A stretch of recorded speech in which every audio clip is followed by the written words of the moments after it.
Hello all, I'm going to change my background and I'll be right with you.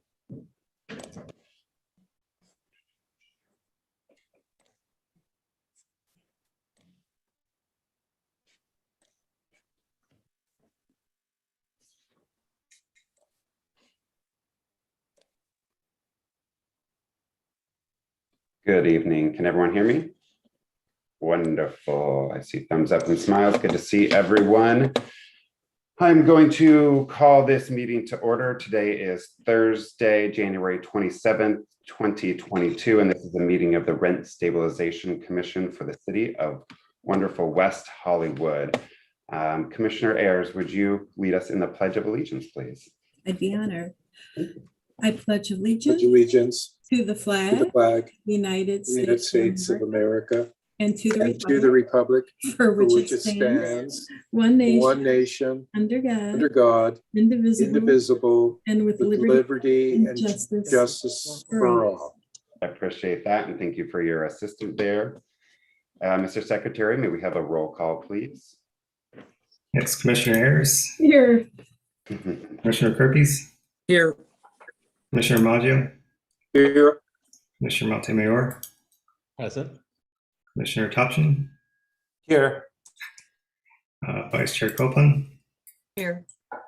Chair Marks. Here. We have a quorum. Thank you very much. Has everyone had a chance to look over the agenda for the evening? I see many yeses. Can we have a motion? Move to approve. Oh, I'll second.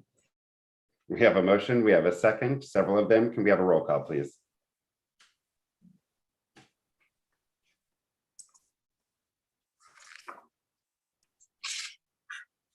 Commissioner Ayers, please. Aye. Commissioner Kirkes, Aye. Commissioner Maggio, Aye. Commissioner Montemayor, Aye. Commissioner Topshin, Aye. Vice Chair Copeland, Aye. Chair Marks. Aye. The motion passes. Thank you very much. Has everyone had a chance to look over the minutes from our last meeting on January 13th, 2022? I see no yeses. Can we have a motion? So moved. Second. All right, we've got both of those in place. Can we have a roll call, please? Commissioner Ayers, Aye. Commissioner Kirkes, Aye. Commissioner Maggio, Aye. Commissioner Montemayor, Aye. Commissioner Topshin, Aye. Vice Chair Copeland, Aye. Chair Marks. I will abstain as I was gone. Thank you. The motion passes. Do we have any public speakers for the evening at the moment? Not at the moment. All right, thank you for that. We are already to the manager's report. Good evening, Chair, Vice Chair, Commissioners, Jonathan Holla, Brent Stabilization Manager. Good evening. First, I'll start with a look ahead. Tonight, there is one appeal, and also we'll be hearing from Eugene Maysky of the Coalition for Economic Survival. He's going to give a presentation on tenant assistance services. At our next meeting on the 10th of February, you'll be hearing two appeals. At the end of the month, at the end of February, you'll be hearing one appeal, and actually it's an increased case, which a case like that hasn't come before the commission in quite some time. So that ought to be interesting. You'll also be hearing from David Juni, the social services manager, who's going to seek your input on social service priorities. In March, a total of 3 appeals are currently scheduled throughout the month and nothing yet for April. Regarding eviction cases, which I try to update you on when I meet with you, is that they're relatively low still. I'm only aware of 3 new eviction cases being filed. At least that's through the report that I received through BetSetic. Regarding evictions, I'm sure you might be aware that 2 days ago, the County Board of Supervisors extended the county-wide eviction moratorium. And I'm going to share something with you on the screen. This is the, can you see that? Okay, great. This is a really helpful table that county staff put together, which is available on the county website right now. And I'll just go through it briefly. I'm sure people are very interested in what the moratorium means. So for the time being, in the top left corner, phase 1, February 1st, 2022 through May 31st, 2022, what's currently in place will remain in place. And what that is specifically is that tenants are protected from eviction for no fault reasons, except for some limited owner move-in evictions, which are currently the case. Nuisances, unauthorized occupants or pets specific to COVID-related reasons, or denying entry to the landlord. This also mentions anti-harassment and retaliation protections, which the city already has its own protections for that in place. One important thing that is being added effective April 1st is that, once again, tenants can be protected from eviction for non-payment of rent due to COVID-related reasons. That will be in place for the month of April and May. There's nothing going away that's relevant to residential evictions during phase 1. In phase 2, which starts June 1st and ends at the end of the year, most of the protections will remain in place, except that there will be some changes to the owner move-in evictions. Specifically, there's a limitation on the purchase date that a landlord purchased the property. And there's also a limitation in that landlords can't currently evict someone who has been impacted by COVID. That will change as of June 1st. Also, the denial of entry will no longer be an affirmative defense. If you don't let your landlord in, for a legitimate reason, they could proceed with an eviction against you starting June 1st. Of course, if it's for a harassing reason, that's not legitimate. When it comes to the non-payment of rent starting June 1st, what's going to change is that tenants won't be able to claim it across the board. Only tenants who are at or below 80% of the area median income will be able to make that declaration. And that also will extend through the end of the year.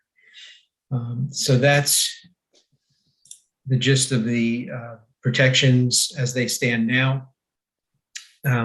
Or I should say will continue through May 31st, a little change through until June, starting April 1st, and then a slight changes through the end of the year, starting June 1st. And that's what's going to be happening starting the 1st of February. Just a reminder to tenants that are still struggling to pay their rent that the Housing is Key program is still accepting applications, and the statewide protections preventing an eviction while you have a pending application is in place through the end of March, regardless of whether you think you're going to make rent. Even if you don't think you're going to make rent after that point, so long as the program is still in place, I encourage people to apply. But if anybody feels that they're not going to make their rent, they absolutely should apply to the Housing is Key program. The city has its own programs in place that can be accessed through the city social services webpage. And if anyone has any questions about that, they're free to call the division at 323-848-6450. Or email us at rsd@weho.org. And just a note that items that you heard at the last council meeting, at the last commission meeting regarding changes to the RSO and the rent stabilization regulations will likely be presented to council at their February 7th meeting. That could change, but that's the expectation at this point. And I'm certainly available for any questions that any commissioners may have. Yes, Commissioner Topchin. Yes, hi, good evening, Mr. Manager. It's very quick. That denial of access, as you mentioned, although it could be a legitimate COVID-related reason, it still would be a ground for eviction. Let's say the family member is sick with COVID and the tenant denies entry. Well, the ordinance doesn't specify that. I think that might be a different situation. But generally speaking, the denial for entry after June 1st could be the grounds for an eviction. In other words, it's not going to be, you can't use it as an affirmative defense anymore if a summons and complaint is served on you. But I can't speak to a specific situation like that. Obviously, people should, of course, be protecting themselves and other people from this disease. But one thing to do is to reach out to the division or CES or Betzetic for specific guidance on a particular situation. So I think that's probably the best way to proceed. But as of today, that is not that cannot be considered as a ground for eviction as of today speaking. Right. Okay. All right. Thank you. You're welcome. Other questions? I do have one. The screen that you shared has an asterisk with it, and in the fine print, these rules that you showed apply to unincorporated LA County plus cities that don't have their own moratorium. Is that correct? That's correct. Okay. How does that intersect with what West Hollywood has in place? Well, there's no eviction moratorium in place right now in West Hollywood. The city's been relying on the county moratorium for several months now. And the city is, of course, or cities, incorporated cities are free to enact their own, but At this time, the guidance from the council was to see what the county did, and this is a continuation of what has been in place. Perfect. Appreciate that. Any other questions? Wonderful. Thank you for that presentation. That was very helpful. All right. After the manager's report, we have commissioner comments. Anyone? Yes, Commissioner Kirby. Yes, good evening. I just wanted to share with people that the California Mortgage Relief Program has now opened up. It's $1 billion set aside for California homeowners who have fallen behind in their fallen behind in their mortgage payments. It's homeowners who have missed payments for their primary residence, faced a financial hardship during the pandemic, and are at or below 100% of the area median income might be eligible. And you can go to camortgagerelief.org. That's camortgagerelief.org to get more information if you're a homeowner and behind on your mortgage payments. Wonderful. Yes, Commissioner Ayers. Yeah, I just wanted to mention that yesterday I attended the Senior Advisory Board meeting as liaison from this commission, and I attended the one prior to that as well. And I just want to mention that housing insecurities continues to be a big concern with the members of the Senior Advisory Board. They're very interested in hearing more about what the city and the county offers as far as help for anyone facing eviction or having difficulties as a tenant in a rent stabilized building. And this is just a friendly suggestion. I know our city staff has so much on their plate, but they may want to plan to visit an upcoming Senior Advisory Board meeting and make a presentation because I think they would very greatly appreciate hearing an update from the Department of Human Services and Rent Stabilization. Thank you. Perfect. That's much appreciated. Any other comments? I will make one. I just want to say thank you to Vice Chair Copeland for taking over last time when I was out sick on last minute notice. So I appreciate that. And for everyone, I'm sure she did better than I do normally. So I was not missed, but I do appreciate that. So thank you very much. If no other commission comments, we will move on to our appeal for the evening.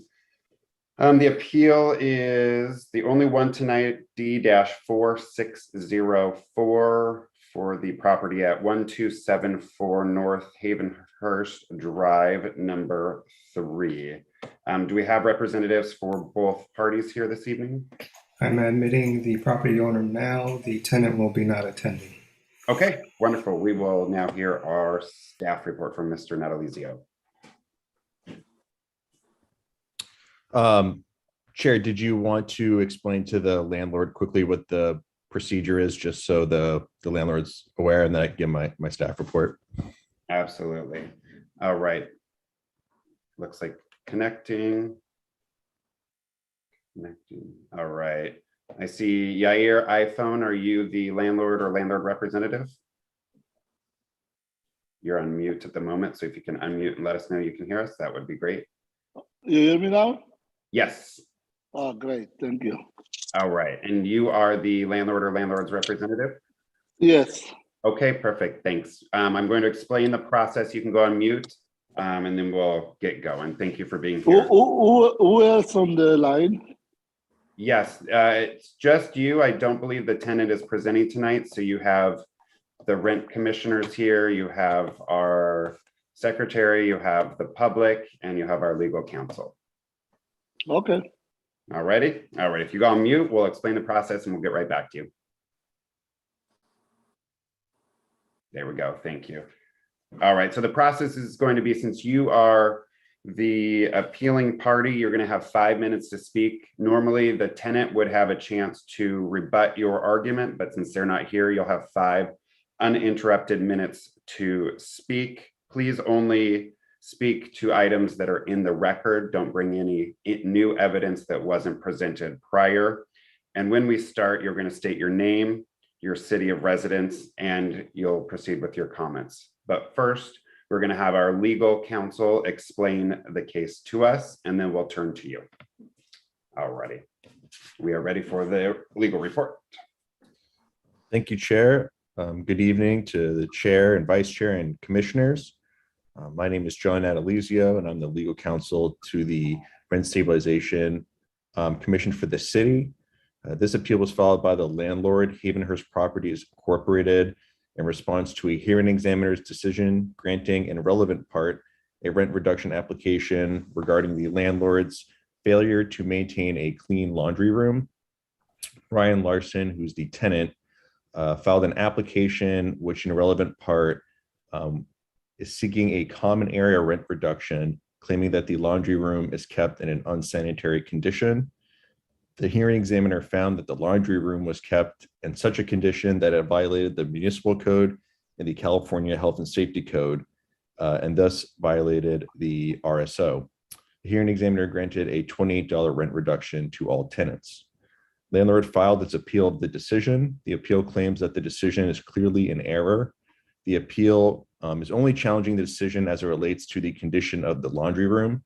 Landlord argues that it has workers who regularly clean and maintain the property in a sanitary condition. Landlord further argues that it has started remodeling the laundry room so that there is a nicer atmosphere. Landlord submitted additional evidence with its appeal application, which was ultimately not a part of the hearing and not considered by the hearing examiner. Staff has reviewed the appeal record and recommends affirming the hearing examiner's decision. The hearing examiner's review evidence, which include photographs and testimony, resulted in a determination that the laundry room was not kept in a sanitary condition. Other than testifying that regular maintenance and cleaning is conducted on the premises, landlord did not submit any sort of physical evidence that would demonstrate the photographs and testimony submitted by the tenants were inaccurate or invalid. On the basis of this, the hearing examiner determined that there was substantial reduction in housing service. The hearing examiner then determined that the condition of the laundry room violated West Hollywood Municipal Code section 17.56.01083, which requires that all rental units be maintained in accordance with applicable building, housing, and health codes. Specifically, the hearing examiner cited to Municipal Code section 9.60.040B3 and Health and Safety Code section 1792.3A14. So this section of the Municipal Code, which is chapter 9.60, governs public nuisances, and specifically section 9.60.040 sets forth specific scenarios which constitute a public nuisance. Relevant here, subsection B3 provides that structure exteriors or interiors that are improperly maintained, neglected, or damaged, or in need of repairs are presumed public nuisances. The hearing examiner then cited to the Health and Safety Code, the relevant provision, which is section 17920.3, sets forth when a condition of any building or portion thereof is considered a, quote, substandard building. And relevant here, subsection A14 identifies general dilapidation or improper maintenance as a substandard building. Here, the hearing examiner determined that the laundry room was improperly maintained as the floor, sink, and trash are poorly maintained and therefore violated these applicable building, housing, and health codes. There's nothing to suggest that the hearing examiner erred in his determination of the application of the law to the facts. Therefore, based upon this, staff recommends adopting resolution RSC 22-606. You as the commission have the power to affirm, reverse, modify, or remand the appeal decision of the hearing examiner. The commission reviews the hearing examiner's decision under the substantial evidence standard, which requires the commission to make sure there's substantial evidence that reasonably supports the hearing examiner's decision, is credible and of solid value. If that evidence is found, then the decision must be upheld, even if there is also evidence that could support a different outcome. The commission does not substitute its judgment for that of the hearing examiner or reweigh evidence. As it relates to questions of law, the commission applies an independent or de novo standard of review to the hearing examiner's conclusions of law. Thank you. Wonderful. Commissioners, any questions? Yes, Commissioner Kerpes and then Commissioner Topshian. Yes, thank you. I have a question about just so I understand, the findings of fact are actually on page 30 of the staff report, page 6 of the decision. I believe this is the decision. The decision. At the very top paragraph, the last line, the hearing examiner states these three sums are averaged to yield a suitable rent decrease of $28. Am I correct in assuming that the three sums he's referring to are one, the value of the landscaping at $23, and then it says the deficient washers and dryers in the common area each valued 30, so 30 and 30, so 30, 30, and 23 divided by 3 comes up to 28. Is that? So, sorry, Commissioner Kurbers, I'm just getting to the page you said, the page stamp, page 30. Yeah, page 30 of our packet, and it's page 6 of the decision. Gotcha. Okay, sorry. So let me just see here.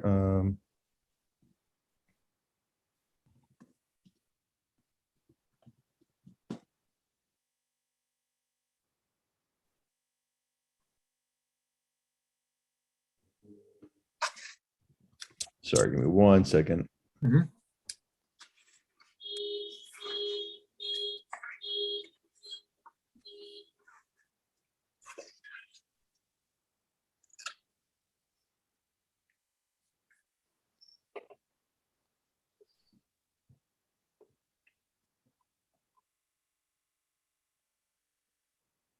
Okay, sorry. Okay, I read the paragraph. Thank you. So am I correct in assuming that the three sums that he's referring to are 30 and 30 for the washer and dryer, and then 23 for the landscaping? Correct. That's my understanding as well. Okay, thank you. Commissioner That's all Topson. I have. Thank you, Chair. Good evening, Mr. Natalizio. Just a procedural question, probably.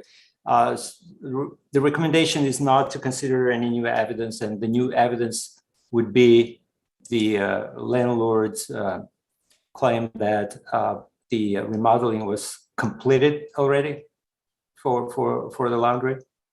Yeah, I believe sorry, let me just find on the table of contents where the appeal application is. Sorry, it's page 18. I believe there were documents attached. Give me 1 second. To the appeal. Yeah, they attached like an exhibit A, B, C, D. So to the extent that any of these were not provided to the hearing examiner, it would be staff's advice that these not be considered by the commission. Okay. All right. So, and if the landlord's claim is true and correct, that the conditions being corrected or fixed, nothing would preclude the owner from filing for compliance determination after tonight's hearing. Is it correct? Correct. If the landlord's argument is that the conditions have been remediated, the proper procedure for that would be to file the compliance determination. All right, great. Thank you. Appreciate it. Great. Any other questions? All right. I do not see any. Thank you, Mr. Nalizio. All right. Mr. Ben Moshi, I apologize if I'm mispronouncing your name. You can unmute. What we're going to have you do is state your name, your city of residence, and we will have you proceed with your comments. Please, again, keep on topic. The only information you can share with us is about the appeal matter before us. New evidence cannot be considered. You may only discuss issues that were raised at the hearing or evidence submitted to the hearing examiner. You may go ahead by stating your name and your city of residence, and then you'll have 5 minutes to speak after that. And you are on mute, so please unmute. Okay, my name is Yair Ben Moshe, Okay, and I live in Los Angeles. wonderful. You may go ahead. Now, I have a question to ask you. The evidence of the laundry wasn't in a shape that you acceptable. It came from you or came from the tenant? Did somebody from the city came over to examine the property or the tenant? No, we have a packet of information submitted by you, submitted by the tenant, and then the decision by the hearing examiner. That's what we have in front of us, plus your appeal. So why you decided that the tenant is right? Maybe he came for one day, or he make all the damage and destroy it, or did things in the laundry room to look like bad, just to retaliate against us. I mean, the city should come and inspect the property and then make a decision. You cannot make a decision just based on one side. This is not right. I mean, we submit you, I think, during the hearing, the seed that we put 2 washer and dryer, and after the hearing, I know that's not evidence, we complete painting the property, painting the laundry room. I mean, we remodeled the whole building, including landscaping. But the tenant, and you see now, the tenant is not here, he moved out. And I don't know if you can trust his evidence. And unfortunately, you decided to trust his evidence and not ours. All right, anything else?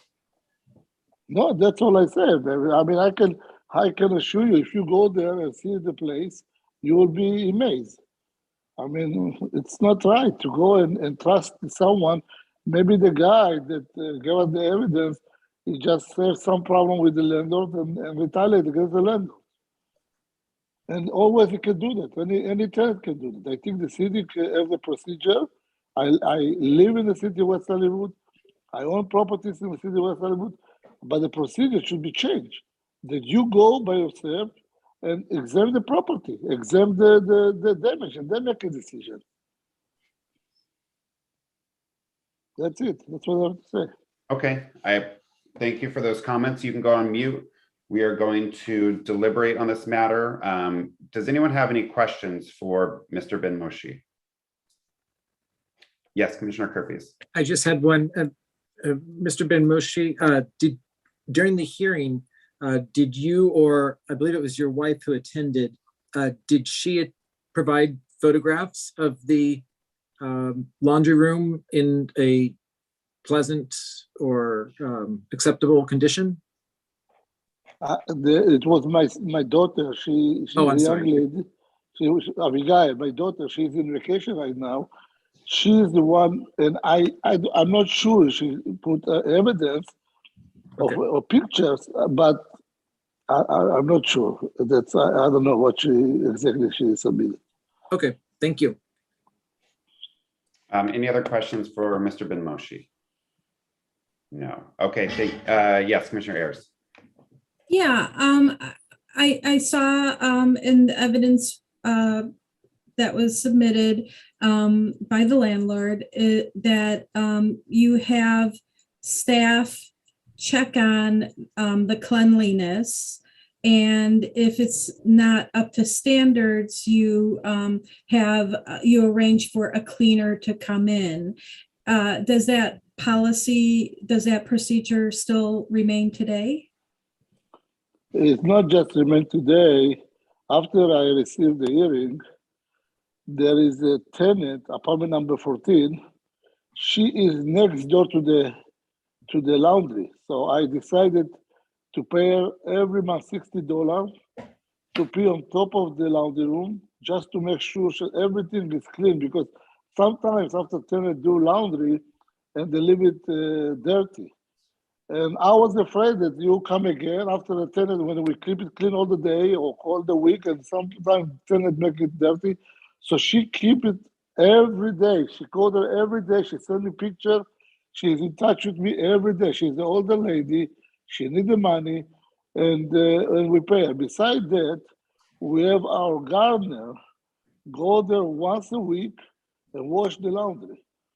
Besides that, we went over and put a lot of new plants over there, new mirror, new picture around it. I mean, it's so beautiful. And the tenant, the Brian, you know, I'm very questionable how much you can trust him. That's if he was right, then why he didn't show up in this hearing? If if you care so much about it. Thank you, Mr. Ben Moshe. You answered the question very, very well. Thank you. All righty. Commissioners, other questions for Mr. Ben Moshe? Okay, I see none. We will move on to deliberations. Who would like to start? Commissioner Kirby's. Yeah, I mean, I based on the evidence this evening, I think that the hearing examiner was correct in determining that the service was diminished or reduced. I do have a question though, and I'm not going to argue this. I mean, I just want to kind of throw it out there to point it out. I have concerns that the hearing examiner, the finding of facts are that the washers and dryers in the laundry room are not new, but they have not been shown to be out of good working order at the time of the hearing. And then in the conclusion of law, the evidence is insufficient to support a rent decrease based upon the operability of washers and dryers in the laundry room or the appearance of the front yard fence, which isn't relevant this evening.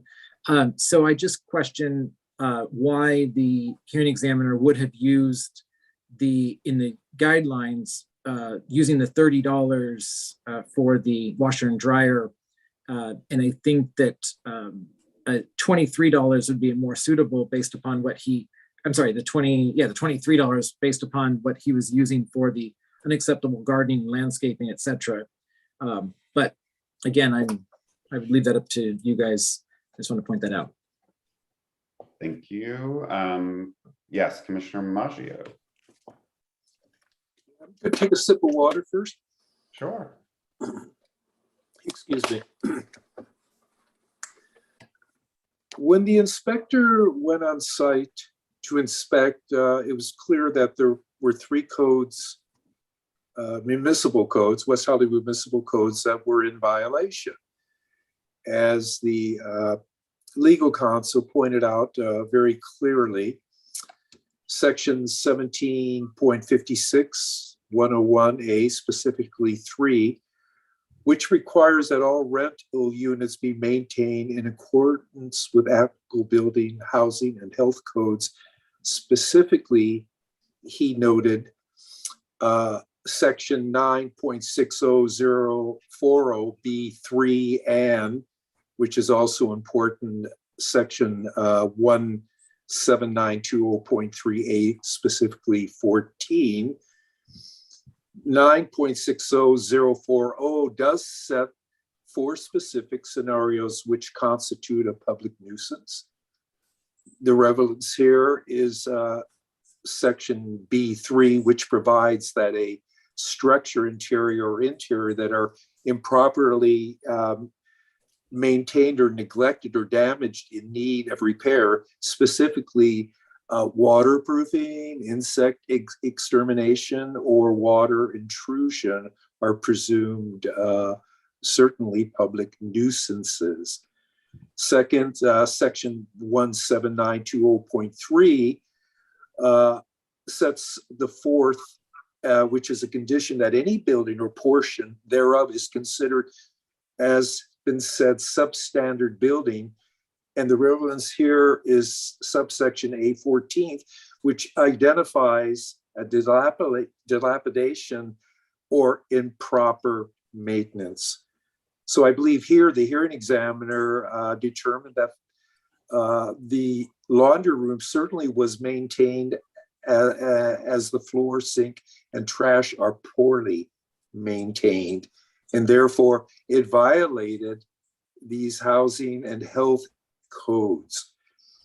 So therefore, based on all this information, I feel that the hearing examiner has definitely made the correct decision, and I am going to support that decision. Thank you. Thank you, Commissioner Maggio. Further comments? Commissioner Ayers. Thank you. I agree with Commissioner Maggio on this. But just to clarify for anyone listening, the purpose of this hearing tonight isn't to determine whether remedies were made and things are okay now. It's to decide whether at the original hearing, the hearing examiner made a correct or incorrect decision. So I would encourage Mr. Ben Moshe to reach out to the rent stabilization division and demonstrate the compliance. So it can be resolved on that level, because it does seem, I mean, I'm sensitive to the facts that he has presented, that he has purchased new washer and dryer, and it sounds like there are new policies and procedures in place. But since we're here to review the hearing examiner's decision in the original hearing, I am inclined to uphold that decision. Thank you. Wonderful. Thank you very much. Commissioner Topshin. Thank you, Chair. To me, this was a cut and dry case, because what I see is clearly the examiner's determination is supported by the record evidence that the laundry room was not improperly maintained, which violated certain municipal codes, as fellow Commissioner Maggio indicated in his comments. And I believe the staff's recommendation is correct. I don't see anything that suggests that the hearing examiners erred in the determination or application of the law to the facts as they presented in this case.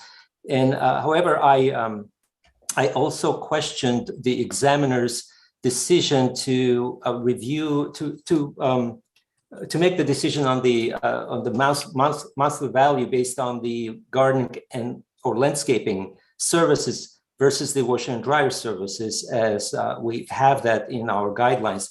I don't know why the examiners considered to use the gardening and landscaping services to come up with the value, the monthly value for the loss of the service here in this case. But because the amount used is reasonable, and I consider $28 reasonable for this particular situation, I wouldn't recommend to send it back or revise the decision on the dollar amount. That's kind of my response to Commissioner Kirpus's question. The other thing I wanted to mention is I clarified as legal counsel clarified, since the landlord argument is that the conditions have been improved and the repairs or whatever is needed was completed, so then the owner can file a request for compliance determination right after this hearing, the next day. So whatever the decision will make, if the owner wants to file the request for compliance determination, nothing precludes him from doing so. Having said that, I would definitely support the recommendation of our staff to uphold the decision of the hearing examiners in this particular case. Thank you, Chair. Great, thank you very much. Further comments? Yes, Vice Chair Copeland. I believe there was some question raised by the landlord about the tenant's testimony, or that he didn't show up, but I see in the evidence that another tenant actually showed up to testify, other than the one that filed the original common area complaint. And that tenant also supported the photos that had been sent in with the original filing, and said that it was, was unsanitary and not clean, and that this was a common complaint among all the tenants. So I'm satisfied with the testimony coming from one of the other tenants. I think that's fine. Certainly the photos and the witness testimony were sufficient evidence, I think, for the hearing examiner's decision. And the landlord can certainly file for a compliance determination with the city if they feel like the situation has been remedied and that it's satisfactory. And so I would also support staff's recommendation to affirm the hearing examiner's decision. Thank you. Wonderful, thank you very much. Commissioner Montemayor, any comments? I agree with my colleagues, so I won't belabor the point. Wonderful, thank you. I will echo the comments everyone else has made. Mr. Ben Moshi, our job here is we are very constrained in what we do by law, not by choice. We are only to look at, like Commissioner Ayers said, is what the hearing examiner decided. And we have to determine if there is substantial evidence in the record to support what he did. And I think what you've heard tonight is, yes, there is. Everyone is nodding their heads. We're going to take a vote on that. There's a separate procedure, which other people have mentioned tonight, is you can call the city and instead of appealing this decision, you just ask, hey, you took this money away from my rent, but I think it should now go back because I've fixed or changed the problem that exists. That is a separate process that you can call the rent stabilization office at West Hollywood and go through. And we can't determine what they'll save, but that's a process that many other landlords have gone through to correct the decisions here. So that is where we are at. Does anyone want to make a motion? Yes, Commissioner Ayers. I move that the commission adopt resolution RSC 22-606, a resolution of the Rent Stabilization Commission of the City of West Hollywood affirming the hearing examiner's decision as to application number D4604. I'll second that motion. All right, we have a motion and a second. May we have a roll call, please? Commissioner Ayers, Aye. Commissioner Kirby's, Aye. Commissioner Maggio, Aye. Commissioner Montemayor, Aye. Commissioner Topshin, Aye. Vice Chair Copeland, Aye. Chair Marks. Aye. The motion passes. Thank you very much. The parties are going to be placed back into the waiting room. Mr. Ben Moshi, if you do have questions, you can call our rent stabilization division. The number is 323-848-6450, 323-848-6450, or email rsh@weho.org. And thank you very much for attending tonight. We do appreciate it. Can I say a word? Can I have I can say? Unfortunately not. We've made our decision. If you have questions or comments, the rent. No, not about. First, I accept your decision, and I appreciate what you do and what you service. Sure. Well, I just think this will be a public. the city. I think the city should have someone, whenever you have a complaint, to go and check it, just to make sure that you do right justice and not just depend on a tenant that sometimes he doesn't have, you have other interest. And good luck, and thank you very much. I appreciate it. Thank you. You're welcome. All righty. We are now moving on to new and unfinished business. Mr. Holub, I believe we have a presentation this evening. Yes, we have Eugene Maysky from CES joining us, and I think that he's now in the room, so I'll turn it over to Eugene. All righty, Eugene, you are here. Looks like you are off mute. You may go ahead.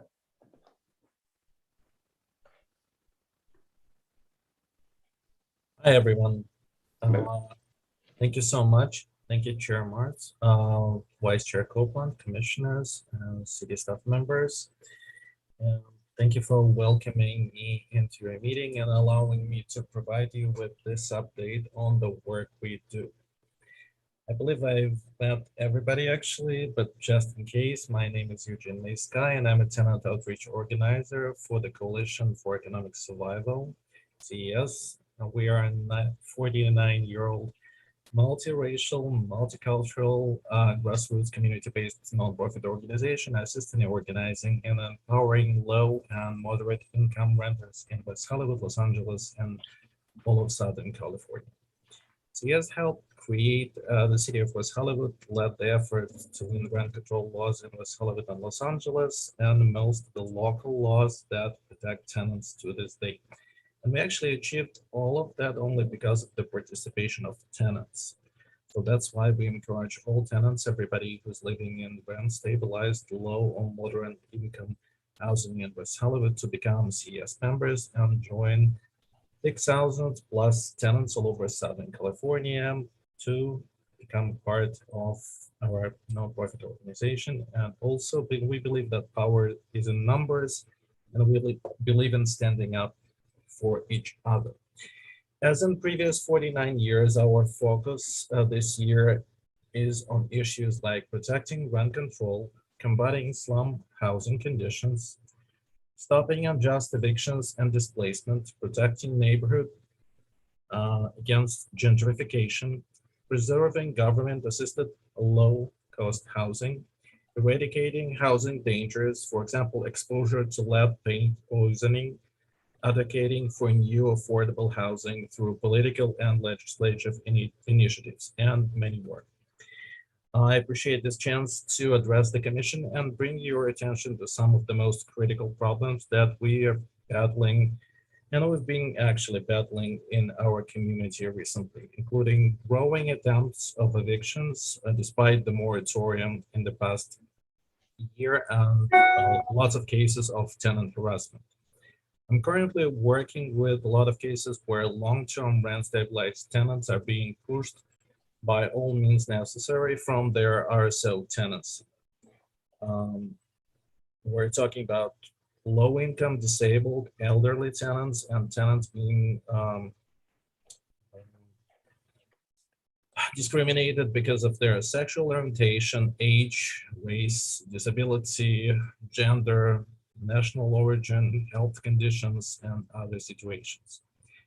Recently, we had cases when several landlords went so far as filing frivolous lawsuits in civil court as one of the scare tactics to force tenants out.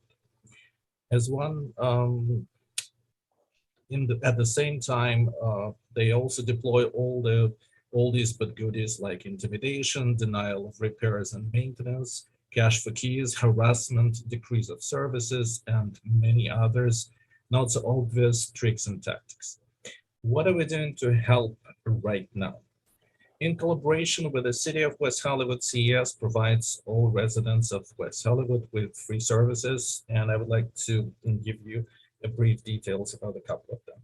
CES and the City of West Hollywood are doing monthly town hall educational forums via Zoom, where representatives from the City of Rent Stabilization Division and CES talk about most important current issues and answer tenant questions. Our next educational forum is next Monday, January 31st at 6 p.m. So if you have a moment, please join us. We will have a very dynamic Q&A as always. In the past 6 months, due to growing demand for informational help and legal support, we have added a second legal clinic. So now every Wednesday at 6 p.m., we have an exclusive West Hollywood CES Tenants' Rights Zoom clinic where anybody can register online and get a free one-on-one consultation with the best tenants' rights attorneys via Zoom from the comfort of their home. This also touches on a very important question of accessibility for residents who previously weren't able to attend clinic, and I will come back to accessibility in a moment. And of course, we are continuing our traditional Saturday CES Tenants' Rights Zoom clinics that we've been doing for 49 years now. 10 a.m. every Saturday with even more attorneys now and more language support options. We now provide services in five languages, including Russian, Spanish, Farsi, and Hebrew. And again, talking about accessibility. Usually I'm doing the intake with tenants before the clinic and following up with them after the consultations with the attorney to help realize the advice that they receive and connect them to the city divisions like code compliance, rent stabilization, or services like mediation or other nonprofit organizations that I've been actively building relationship with, like Jewish Family Services, Housing Rights Center, Trans Latino Coalition, JVS, WehoWorks, LGBT Center, APIT, St. John's, and many others. I also have an ability to provide tenants with a direct referral to BetCetic.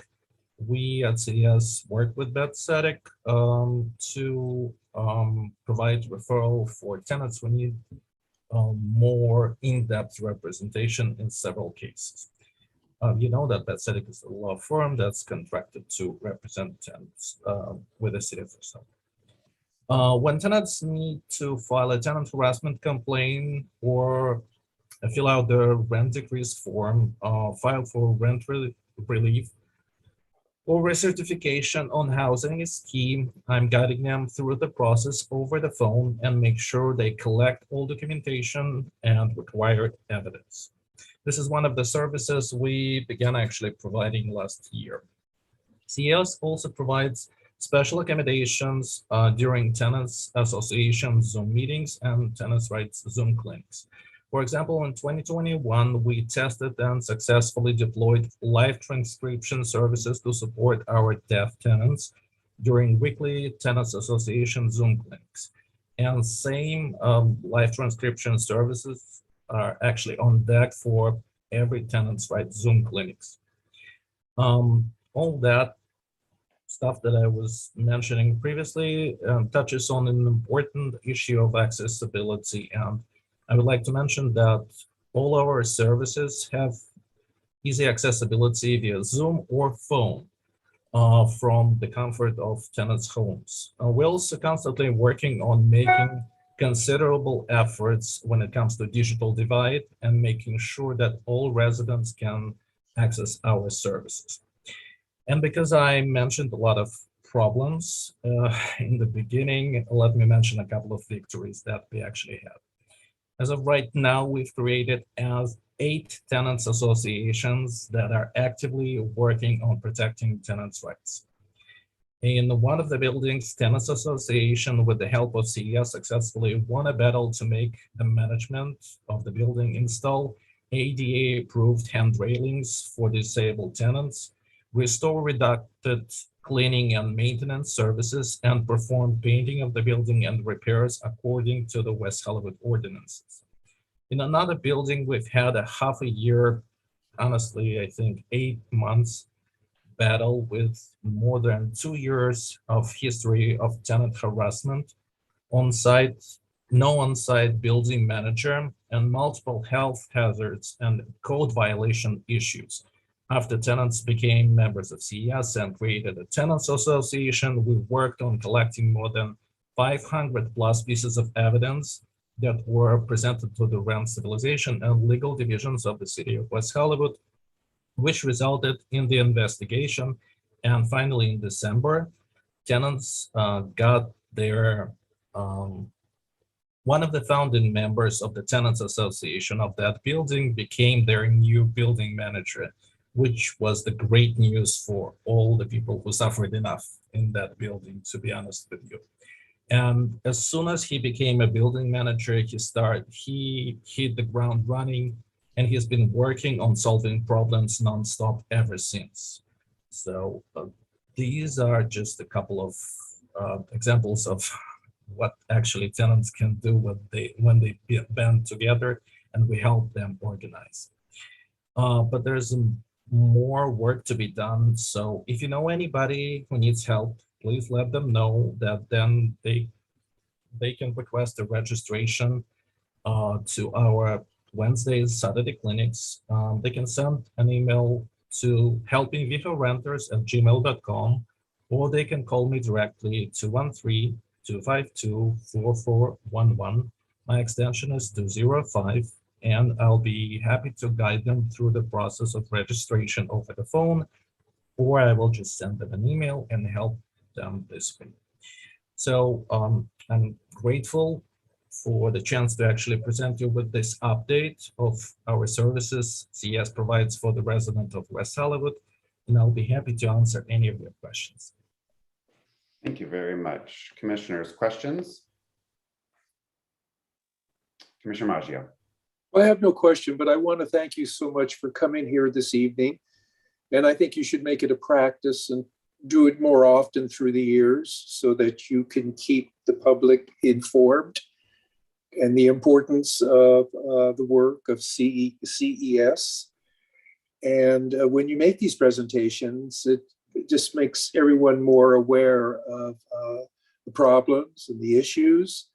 And there are places to go to get help in regard to resolutions. Thank you again. I'm very grateful for the chance to actually talk to you today. Commissioner Topshin and then Commissioner Ayers. Thank you, Chair. Hi, Eugene. It's really good to see you here tonight, and thank you for your presentation. Yeah, I know a lot of your work because I work for. You've done it for many years, coalition before. brilliantly. Yeah, Yes. I've done it in the past. I worked for the CES for 6 years, and I assisted the attorneys, lawyers at the legal clinic. Absolutely wonderful organization that provides incredible services, not just to West Hollywood, for West Hollywood residents or Los Angeles residents. The Coalition for Economic Survival Voices heard everywhere in California. And because of their involvement and their activities and their advocacy they provide, there were a number of really good and strong laws that were passed in Los Angeles, in California, and this is one of the organizations that really do the work. And I want to thank you for that work. And I really want to see the CS's presence in West Hollywood, and I'm happy that finally we have someone back, you in West Hollywood as a community outreach organizer. That's important for the West Hollywood residents to see the presence of CES here in our city. And clearly the CES plays a really major role in a lot of things in West Hollywood and in Los Angeles, of course. So I just want to mention that CES was the driving force to incorporate the city of West Hollywood and to basically adopt the very first municipal code, the very first law in our city, which is the rent stabilization ordinance. And that's very important to remember and to mention it every time during your presentations. So thank you, and you guys do an incredible work, and please continue to do so.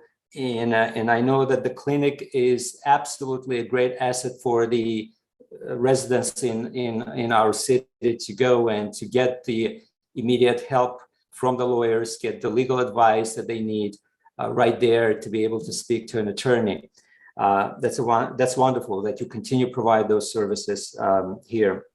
And that's all I wanted to mention. And thank you so much. Good luck. Thank you so much. Thank you, Chair. If I may say something about the legislatures that we're working on. Currently, we've been working on something that I think many residents of West Hollywood had actually experienced as a very bad influence. Basically, they had experienced that in a very bad way. It's basically the Alice Act. So there's something called AB 854, and we've been working on a state level to actually help that legislature to go through it. It went through the Housing Commission recently, and it's gathering support on a state level. And it's something basically for somebody who's learning things about law and stuff like that constantly and self-educating constantly like me, how I can explain it to the public. Basically, it's something that would make speculations not stop completely, but at least stop for 5 years, because new owners buying the house wouldn't be able to evict people for the next 5 years because they couldn't Alice Act the building for the next 5 years. They would have to actually own the building properly for 5 years before they can deploy Alice Act. So this is something that we constantly working on to protect our tenants and residents, because the damage that Alice Act is doing to the residents, including in West Hollywood, is very severe, to be honest with you. Thank you for that. Commissioner Ayers. Yeah, I just wanted to say thank you, and thank you for the update on AB 854. I know that there are many renters in West Hollywood who live in the fear of being Ellised out. And you might want to look into AB 1615. It's not so much about rent stabilization as it is about keeping foster youth who are aging out of foster care housed in housing opportunities. It seems to be a very good bill. And Commissioner Topchan kind of beat me to it, but I did want to say that there would not be a city of West Hollywood had it not been for the work in 1983 and 1984 that CES did. And we needed you then, and we need you now. Housing is, I think, the #1 issue in the city. I've been attending the Senior Advisory Board meetings. It's a hot issue there as well. And so just thank you for everything you do. I appreciate it very much. Thank you. I'm grateful to continue the tradition. Wonderful. Commissioner Kirby.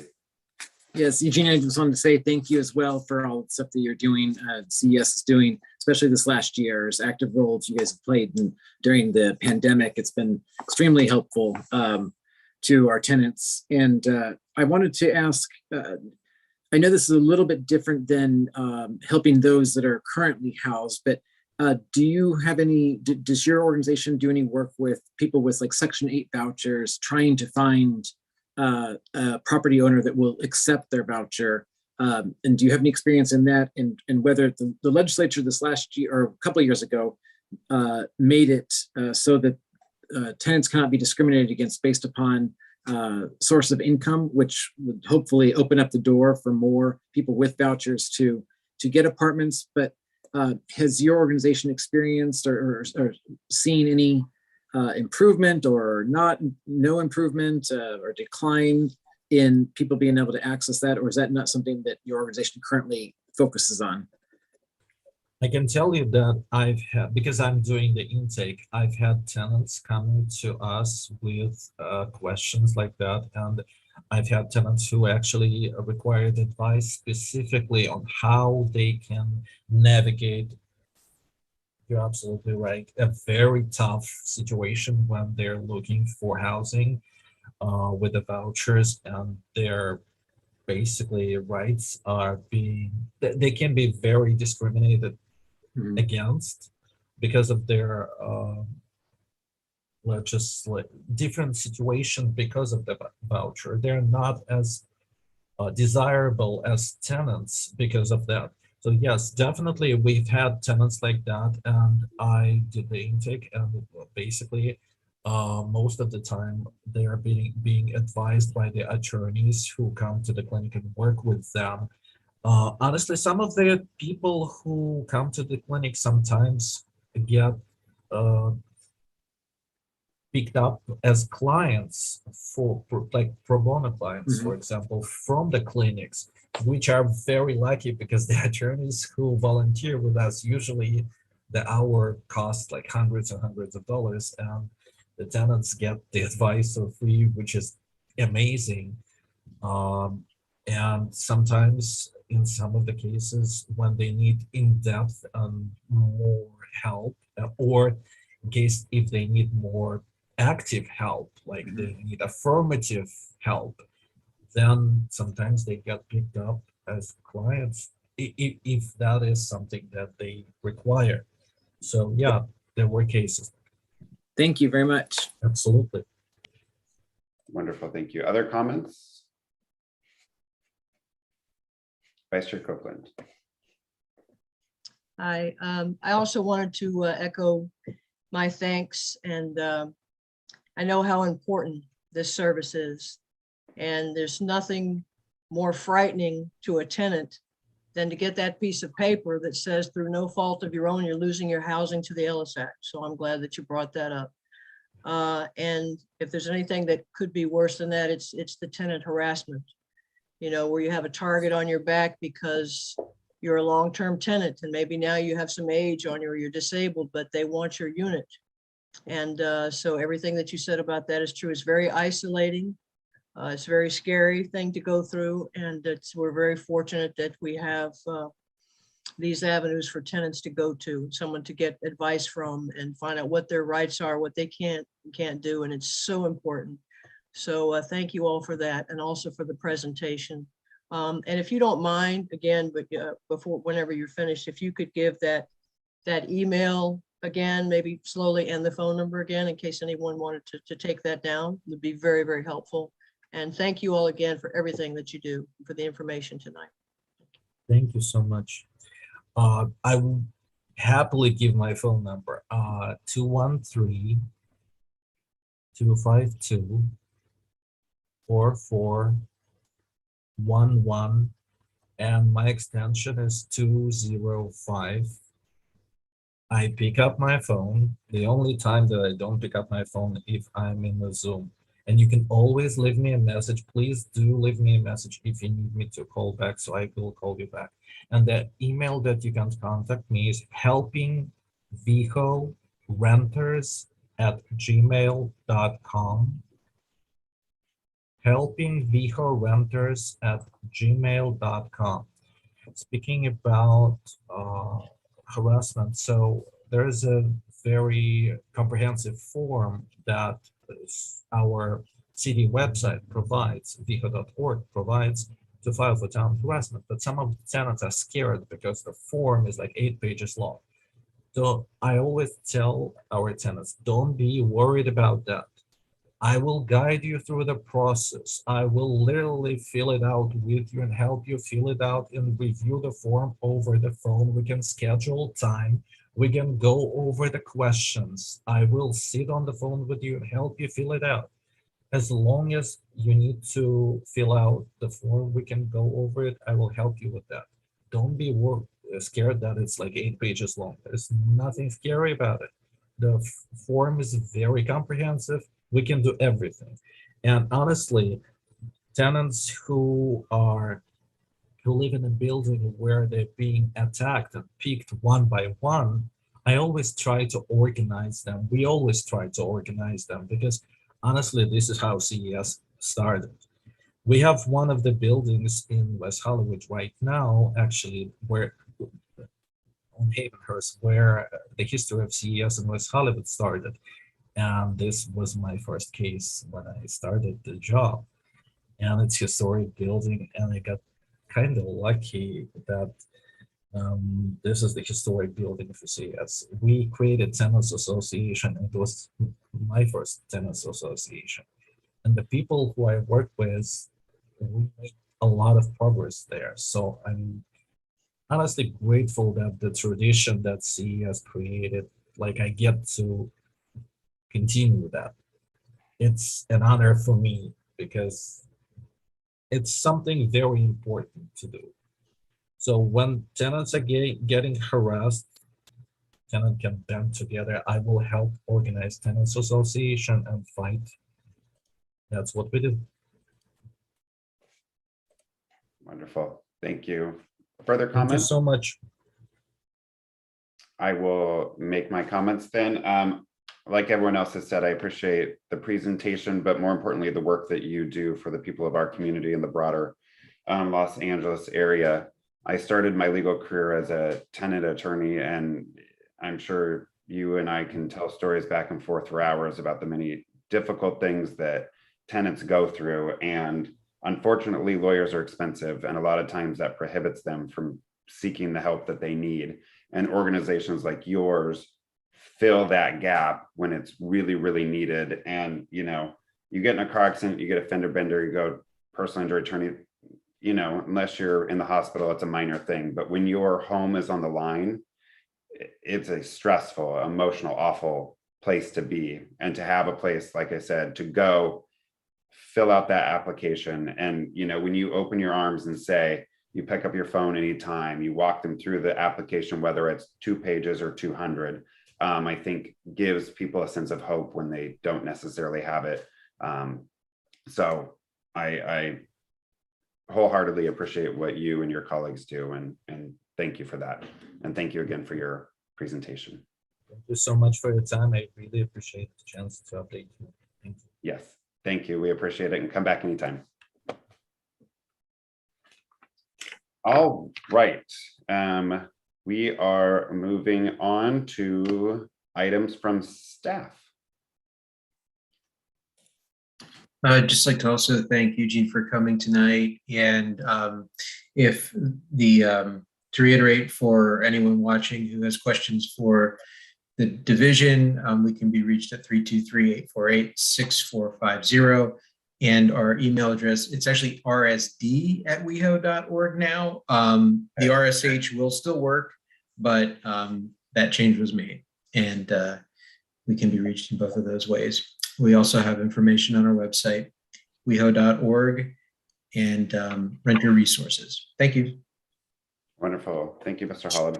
Chair, I think we want to file, receive and file the report from the gentleman. I'm going to take your advice there and do that. Thank you. All right. Do we have any public comment? We have no public comment. All righty. Moving on to commissioner items. Any further comments from commissioners? Yes, Mr. Maggio with the quick first hand. I'm often told how serious everyone is on rent stabilization. And my answer is, well, you know, this is really serious work.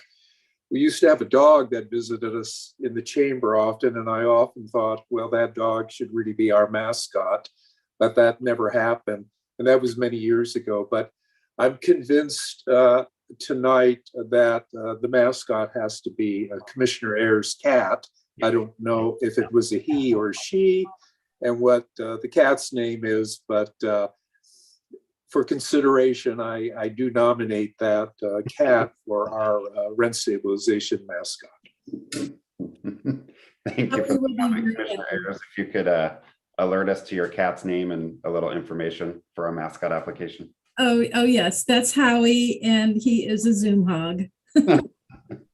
Wonderful. Thank you. Further comments? I think Commissioner Kirby's had a hand. Yes. Yeah, I just wanted to expand on Eugene's comments about AB 854 earlier that he mentioned about the Ellis Act. That actually is going to be up for a vote on Monday in the state legislature. Monday is the deadline for it to pass if it's going to move forward this year, because that is the deadline for our 2-year bill, or for our 2-year bills. It was introduced last year, but it was held up, and then it's made quite a bit of progress this year. Went through the Housing Committee, went through the Appropriations Committee, and now is on the floor for a vote. They took some amendments today to hopefully get some more supporters onto it. But if anyone out there listening or watching, you don't need to call Assemblymember Bloom's office because he's a co-author of it. But if you know of other members around, I don't want to say any members because I don't know where they are at on it, yes or no, but surrounding members throughout the state, if you have friends or relatives that live in different districts, have them contact their assembly member and ask them to vote for, in favor of AB 854, which, as Eugene mentioned, would require that anyone has to own the building for at least 5 years. 5 years is not very long, but they'd have to own the building for at least 5 years before they could Ellis it. And the reason for that is the Ellis Act was created to allow people to get out of the rental business. They've been in the rental business, for several years. They want to retire, whatever. The Ellis Act was meant to allow them to get out of the rental business. And now what we're seeing nowadays is companies coming in and buying a building, and 2 years later, Ellising everybody out, kicking them out and getting out of the rental business. And that's not what it was intended for. So this would require that the landlord owns the building for 5 years at least, and then they can Ellis it. And if they've Ellis other buildings, they can't just keep buying buildings and Ellising them. They have to wait 10 years between the times that they Ellis the building and buy a new building and Ellis that one. So this should give some tenants a little bit of relief. Appreciate the comments and information. Further comments? I do not see any. All right, we are moving on to the end of the meeting. All right, this meeting is now adjourned to the next regularly scheduled meeting of the Rent Stabilization Commission to be held on February 10th, Thursday, 2022 via teleconference. Thank you, everyone. Good to see everyone. Thank you. Good night, everyone. Good night, everyone. Night and bye-bye. Welcome back, Chair. Thanks. Bye-bye, Howie.